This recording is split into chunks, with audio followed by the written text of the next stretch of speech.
students, this is Anu Asthana. Today I am here with the chapter first of class 11. First chapter, that is some basic concepts of chemistry. ठीक है, तो इसमें हम लोग देखेंगे कि सबसे पहली चीज केमिस्ट्री है क्या। देखिए, पहली चीज आप यहाँ पर ये मान के चलिए कि इस पूरे चैप्टर में आपको हो सकता है कि कुछ आपको स्टार्टिंग में ऐसा लगे कि कुछ हम नया नहीं पढ़ रहे हैं, सारा हम प्रीवियस क्लासेस में जो पढ़कर आ चुके हैं सारा वही है। लेकिन धीरे धीरे जैसे आप लोग इसको पढ़ेंगे तब आपको लगेगा कि हाँ, कुछ चीजें हमें नई पढ़ने को मिल रही हैं। अभी तक आपने जो 10th में पढ़ा था वो आपने बहुत थोड़ा सा पार्ट पढ़ा था, अब आपको हर एक चीज को बहुत डिटेल में पढ़ना है। क्लियर है? जनरली लोग क्या करते हैं, केमिस्ट्री को बहुत ज्यादा टफ मान लेते हैं या उससे घबराते हैं और उसको अवॉइड करते हैं। लेकिन बेसिकली केमिस्ट्री देखा जाए तो सबसे इजी पड़ता है। फिजिक्स के कंपैरेटिवली अगर आप बात करें तो फिजिक्स जो से ज्यादा इजी आपका केमिस्ट्री पड़ता है। तो हमें चीजों को थोड़ा सा समझना है, कॉन्सेप्ट्स को समझना है और थोड़ा सा अपना प्रैक्टिस करनी है, जिससे हमारी जो स्टडी होगी वो बहुत ज्यादा इजियर हो जाएगी। ठीक है, तो अब चलिए स्टार्ट करते हैं अपना topic, that is some basic concepts of chemistry. मतलब जो हमारे मेन कॉन्सेप्ट्स हैं, जो बिल्कुल स्टार्टिंग से हम लोगों ने पढ़े हुए हैं, उन सभी का हम लोग बोले निचोड़, कंक्लूजन, अभी तक हम जो पढ़कर आ चुके हैं उसी का कंक्लूजन हमको यहाँ पर पढ़ना है। जो हमको बार बार यूज किए जाएंगे टर्म्स, उनको हमें स्टडी करना है। तो सबसे पहले हमें यहाँ पर देखना है कि व्हाट इज केमिस्ट्री।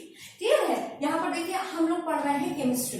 क्लियर? तो सबसे पहली चीज क्वेश्चन यही उठता है कि केमिस्ट्री है क्या। तो केमिस्ट्री अगर आप बात करें तो आपको भी पता है कि केमिस्ट्री क्या है, एक साइंस की ब्रांच है। और ये जो साइंस की ब्रांच है इसमें हम लोग बेसिकली किसकी स्टडी करते हैं, मैटर की। क्लियर है? मैटर आप लोग 9th क्लास में पढ़कर आए हैं कि मैटर वो सब्सटेंस होता है, यानी कि anything that occupies space and has मास। मतलब वो कोई भी चीज मैटर हो सकती है जो जगह को घेर रही है ना, या जो आप बोल सकते हैं जिसके पास वॉल्यूम है, या जो क्या कर रही है, स्पेस ऑक्यूपाई कर रही है, साथ ही साथ जो क्या करती है, जिसके पास मास होता है। तो anything that occupies space and has mass is known as matter. और बेसिकली हम यहाँ पर केमिस्ट्री में मैटर की ही स्टडी को करते हैं। अब आप सबको ये बात पता है, प्रीवियस क्लासेस में आपने पढ़ा है कि जो मैटर होता है वो एटम्स से, मॉलिक्यूल से मिलकर बनता है। तो हम यहाँ पर क्या चीज पढ़ते हैं कि जो मैटर है उसका कॉम्पोजिशन कैसा है, उसकी प्रॉपर्टी कैसी है। क्लियर? साथ ही साथ वो किस तरीके से रिएक्ट कर सकता है, वो क्या क्या प्रॉपर्टीज को शो कर सकता है। जब हम इन सब की स्टडी करते हैं तो वही हमारा क्या बन जाता है, केमिस्ट्री बन जाता है। क्लियर है? यहां तक आपको आई थिंक समझ में आया कि केमिस्ट्री क्या है, स्टडी ऑफ मैटर है। क्लियर? अब देखिए यहाँ पर क्या आता है कि अगर हम बात करें टाइप्स ऑफ केमिस्ट्री की, वैसे तो आप अगर बात कीजिए तो मॉर्निंग से लेके नाइट तक हम लोग जितनी चीजों को यूज करते हैं तो उसपे आप देखिए सब जगह पर आप सोच सकते हैं कि केमिस्ट्री का ही योगदान है। क्लियर? अब देखिए यहाँ पर हम लोग टाइप्स की जब बात करते हैं तो बहुत सारे, जब योगदान हमारे पूरी लाइफ में है इसका, सुबह से लेकर रात तक हर एक फील्ड में हमें केमिस्ट्री दिखाई दे रही है, तो ऑब्वियस ये चीज है कि इसके टाइप्स भी बहुत ज्यादा होंगे। लेकिन हमें जो मेजर टाइप्स पढ़ने हैं उसमें हम लोग जो केमिस्ट्री होता है उसको 3 पार्ट्स में डिवाइड करते हैं। क्लियर है? ये क्या है, केमिस्ट्री के टाइप्स है। तो टाइप्स ऑफ केमिस्ट्री की अगर हम बात करें तो हम इसको मेजरली 3 पार्ट्स में डिवाइड करते हैं। पहला कहलाता है हमारा फिजिकल केमिस्ट्री। क्लियर? जो आपको पढ़ना भी है, आपकी खुद की जो बुक है वो कैसी है, 11th में भी आप देखेंगे, 12th क्लास में भी आप देखेंगे कि आपकी जो केमिस्ट्री की बुक होगी वो 3 पार्ट्स में डिवाइड होगी। फिजिकल केमिस्ट्री होगी, देन ऑर्गेनिक, सबसे पहले आएगा आपका इनऑर्गेनिक केमिस्ट्री, फिजिकल हो गई, इनऑर्गेनिक हो गई, इनऑर्गेनिक केमिस्ट्री हो गई, और साथ ही साथ आपकी ऑर्गेनिक केमिस्ट्री। क्लियर? अब देखिए अगर हम इनको डिफरेंशिएट करें, फिजिकल मतलब जहां पर प्रिंसिपल, फिजिक्स में हम लोग बेसिकली क्या पढ़ते हैं, फिजिक्स में हमारे सराउंडिंग में जो इवेंट्स हो रहे हैं, जो फिनोमिनाज हो रहे हैं, वो किस प्रिंसिपल पर बेस्ड है उसकी स्टडी हम लोग करते हैं। ठीक इसी तरीके से जो एटम किसी दूसरे के साथ रिएक्ट कर रहा है, जो डिफरेंट एलिमेंट्स हैं वो कंपाउंड फॉर्म कर रहे हैं, तो जो नए नए सब्सटेंसेस फॉर्म हो रहे हैं वो किन प्रिंसिपल पर बेस्ड हैं। बेसिकली जब हम इसकी स्टडी करते हैं, क्लियर है, उनके फिनोमिनाज की स्टडी करते हैं, तो उसी को हम लोग क्या बोल देते हैं, फिजिकल केमिस्ट्री। क्लियर होता है?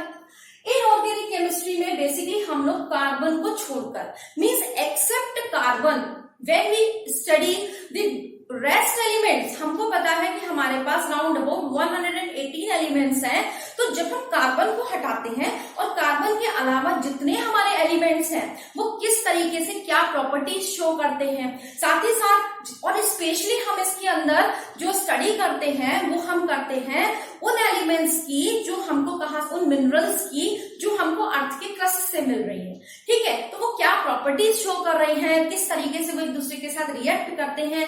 ठीक, तो इन सब की जब हम स्टडी करते हैं तो उसी को हम क्या बोलते हैं, इनऑर्गेनिक केमिस्ट्री बोलते हैं। उसके बाद जो थर्ड पार्ट आता है दैट इज ऑर्गेनिक केमिस्ट्री।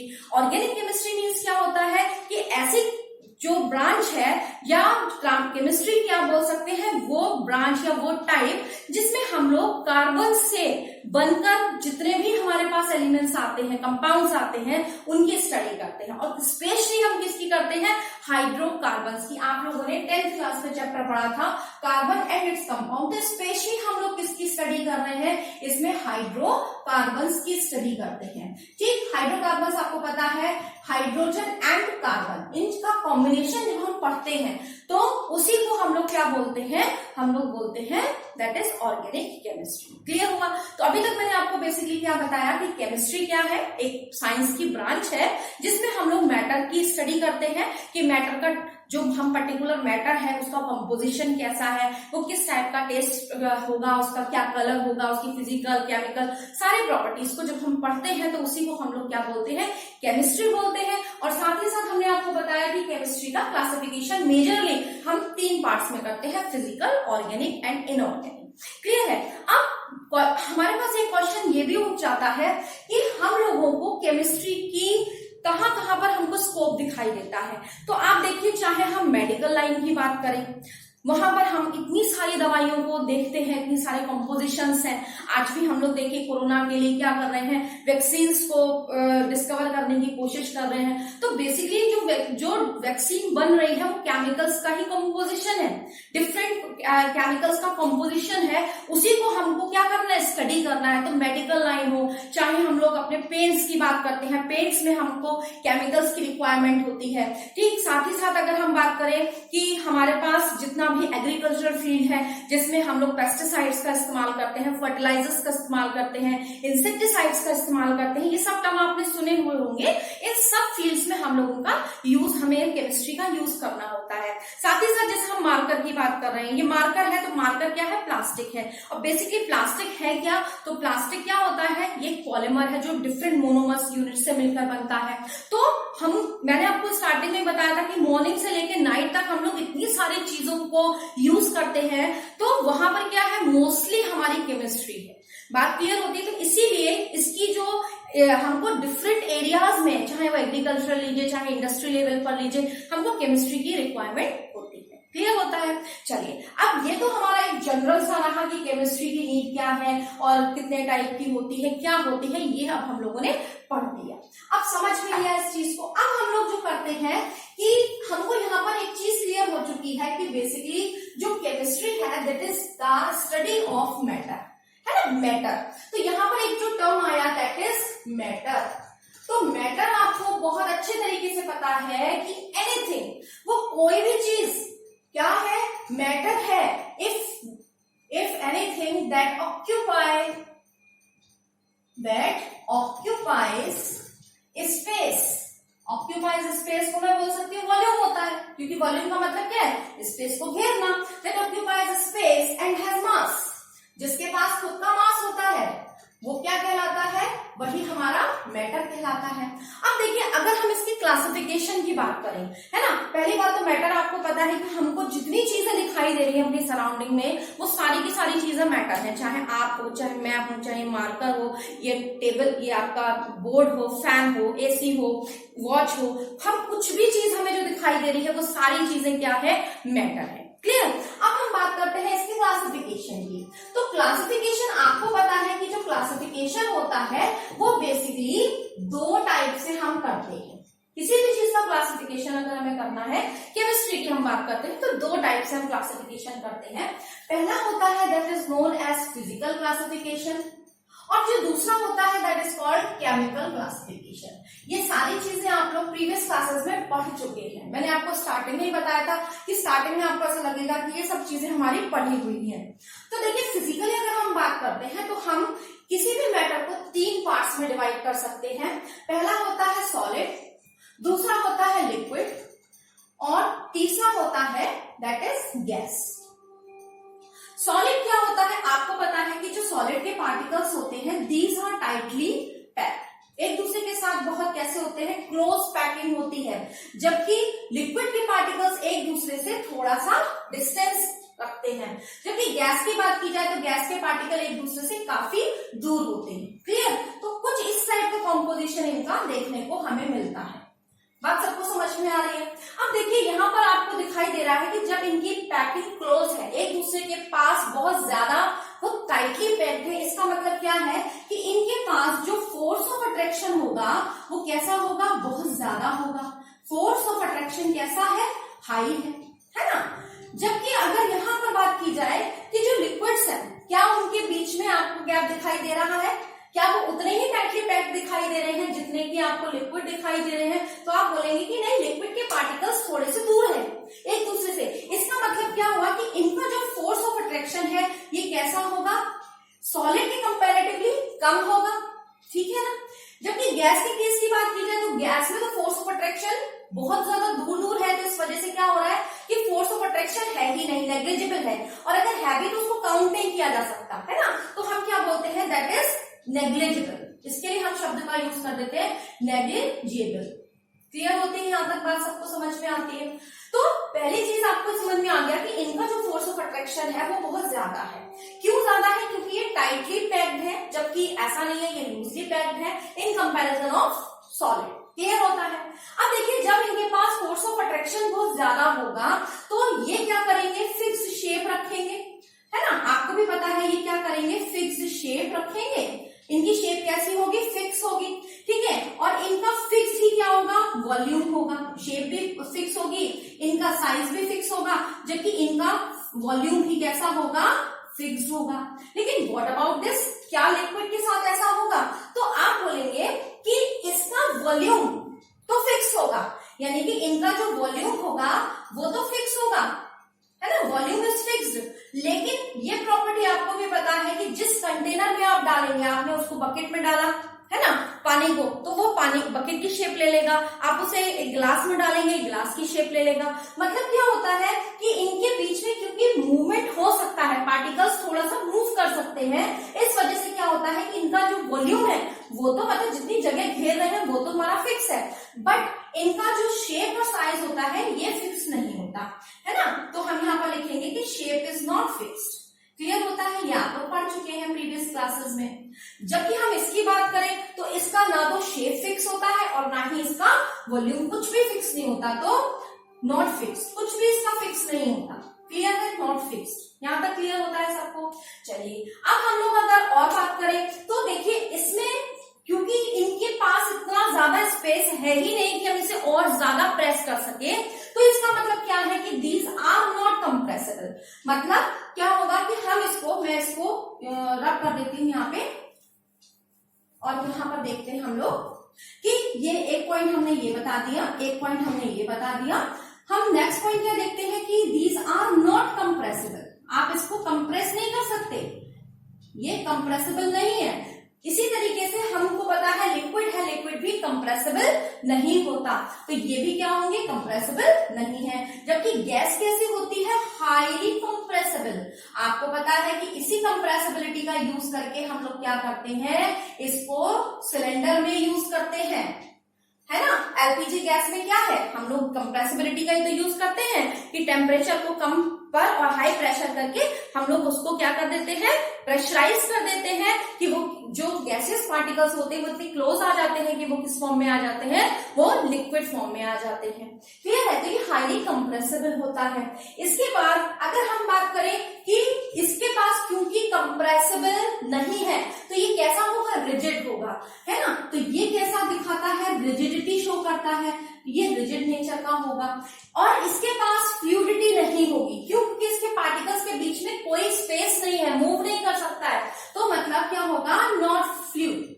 मतलब इनके पास फ्लूइडिटी नहीं होती है, ठीक। जबकि इनके पास कैसा होता है, ये इनके पास रिजिड नहीं होते, लेकिन ये फ्लूइडिटी होती है।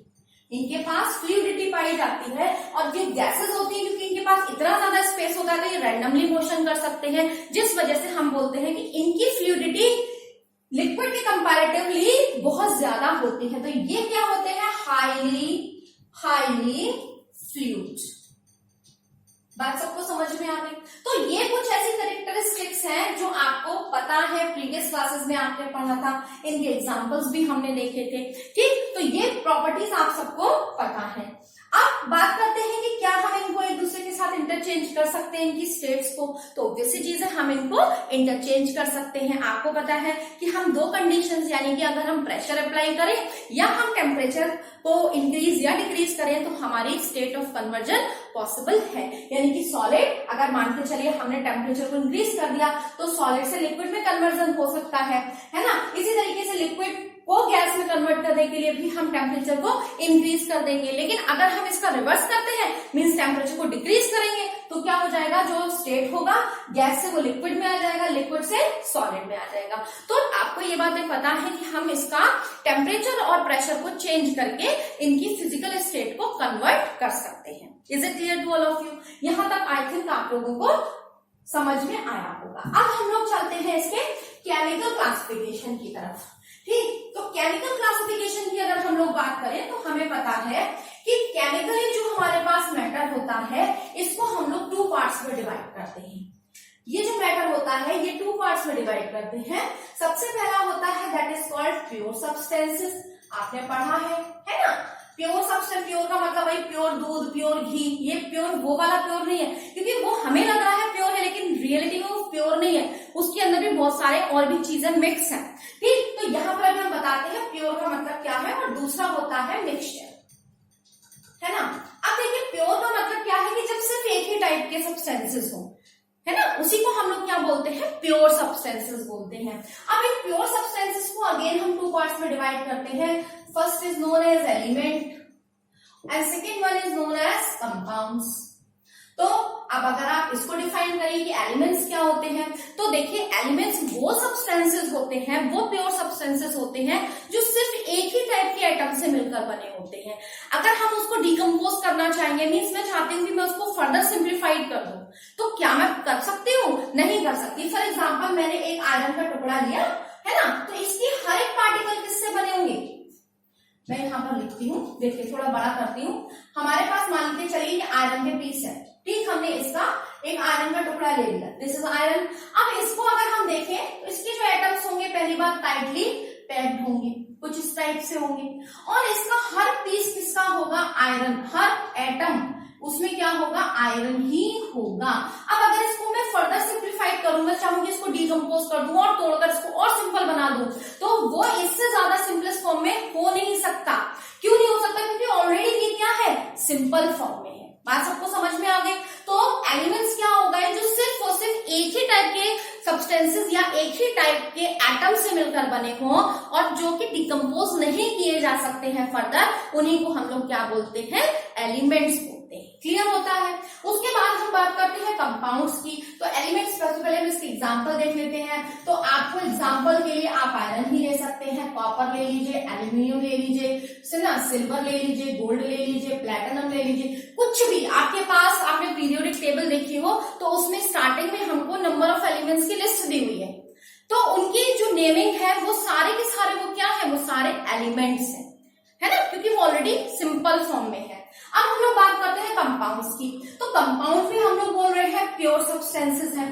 प्योर कंपाउंड्स का मतलब क्या हो गया कि जब हमारे पास एक या एक से ज्यादा एलिमेंट्स, देखिए यहां पर आपको क्या चीज समझनी है कि कंपाउंड्स क्या होते हैं बेसिकली कि 2 or more than 2 or more than 2 elements, more than 2 elements जो होते हैं वो क्या बनाते हैं? वही आपका क्या बनाते हैं? कंपाउंड्स बनाते हैं। लेकिन एक कंडीशन क्या है जो बहुत इंपॉर्टेंट कंडीशन है कि इन फिक्स्ड रेशियो, मतलब हमने उनको मिक्स किया, उन्हें हमने मिक्स किया तो वो उनका जो प्रपोर्शन होगा वो हमेशा कैसा होगा? फिक्स्ड होगा।